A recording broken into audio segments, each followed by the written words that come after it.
Okay. I know what you're thinking. Instant happiness? Sounds stupid.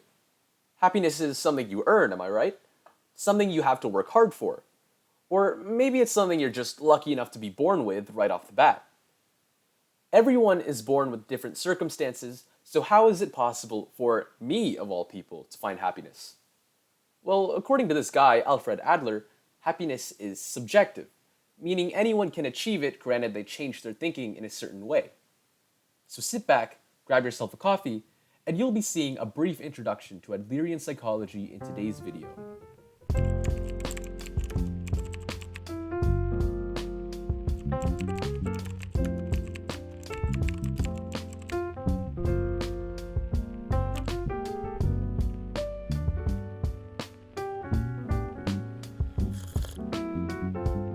Almost all of Adlerian psychology is based around one fundamental characteristic of human behavior.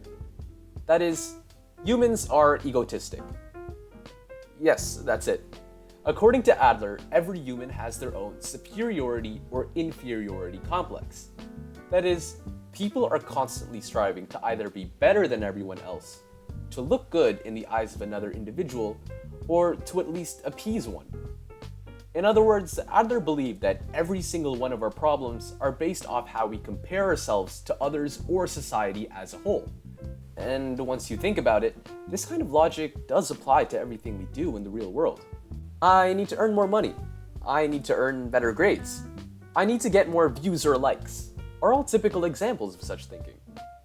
But even seemingly uncontrollable problems are really only problems because we make them out to be that way. For example, I was born unintelligent, so it's impossible for me to make it far in life. Well, even if this really is the case, it's really only making you unhappy because you keep comparing yourself to others. This sense of inferiority makes our so-called problems, even though this concept of problem only relatively exists in our minds. Keep note, however, that Adler argued that a sense of inferiority itself is not necessarily a bad thing. For instance, my grades are low, so I should study harder. The acknowledgement of one's own weakness drives them to improve themselves for the better. However, when one has an inferiority complex, they begin to focus on the potential effect rather than the cause. Someone with an inferiority complex might say something such as, "My grades are low, so there's simply no way I can succeed in life." The person in the first example is acknowledging their weakness exactly as it is, and is willing to take the steps necessary to improve it. In the second example, one is clearly focusing on the potential effect rather than the cause, which, according to Adlerian psychology, is actually the second person's way of running away from the action needed to improve. That is to say, not everyone who studies will actually be able to get good grades. But evidently, the person in question here is putting the act of self-improvement completely out of the question because of their inferiority complex. So in other words, the second person is pretending to say something such as, "There is no hope, I can't succeed," but is rather actually thinking, "I do not want to succeed because I do not want to study." So this leads us to the question, how do I actually become happy?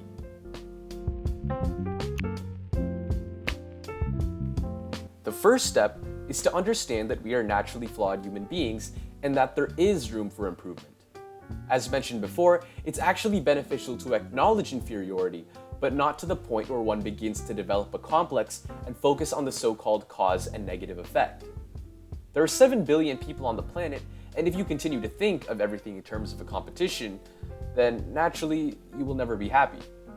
Say, hypothetically, even if you do reach the top of the chain, does this make you the happiest person on the planet? Of course not.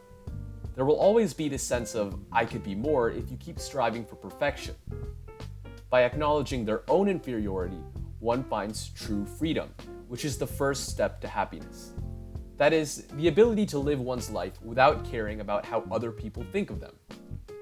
Hence, the first step isn't necessarily to compare yourself to others, but to merely acknowledge your own weakness and room for improvement. Remember that, according to Adlerian psychology, humans create their own issues based on interpersonal relationships. But Adler also realized that it is through these relationships where we can find happiness. By helping people whom we recognize as neighbors, we will feel happiness doing so, regardless of how they see us or even treat us.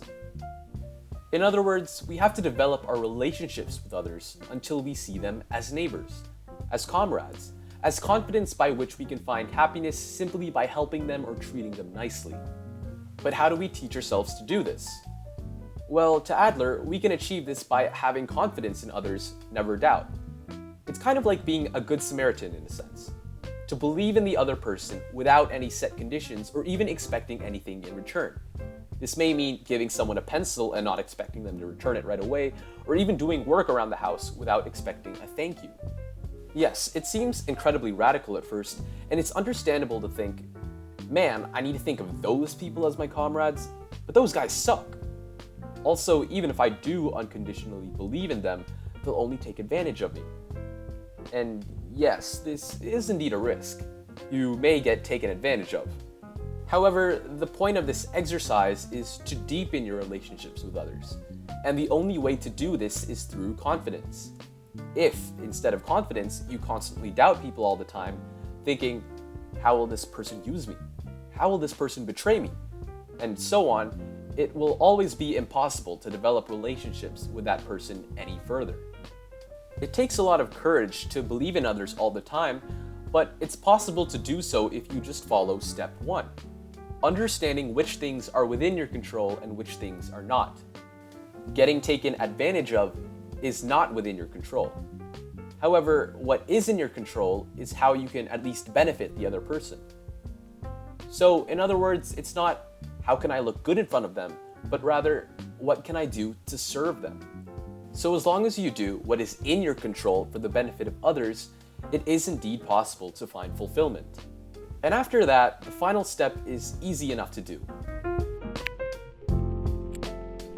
Once you have that mindset that everyone is your neighbor, every time you take action, every time you work, this is when you finally begin to think, I am of use to someone. At this point, you don't necessarily need someone to physically acknowledge you, because thanks to step 1 and 2, you've already come to terms with your weaknesses and you already see everyone else as your comrade. It's this feeling of contributing to the community where we find meaning, deriving happiness and purpose just from the act of working itself. I mean, we already have enough people in the world gifted with enough wealth to allow them to live comfortably until the rest of their days. And yet, why do they continue working?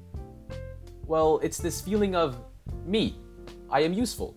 I am doing something to benefit the community that encourages them to keep going. And finally, it's important to understand that all 3 of these steps, self-acceptance, confidence in others, and taking action are not actually 3 distinct steps per se.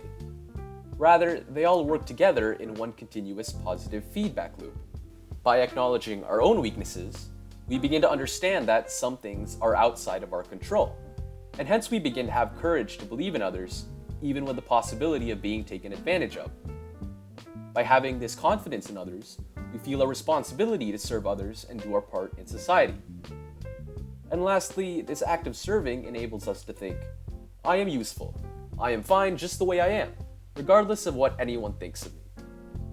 Thinking this way not only allows us to come to better terms with our weaknesses, bringing us to step 1, but most importantly, it helps us to find fulfillment in everything we do. From working, to studying, to simply just existing and living life. I have meaning because I am of use to someone. Keep in mind that this is, in the end, a way of thinking. If someone firmly believes that they are contributing to the community, the common good, in any way, then they can and will find happiness, regardless of what that contribution actually is.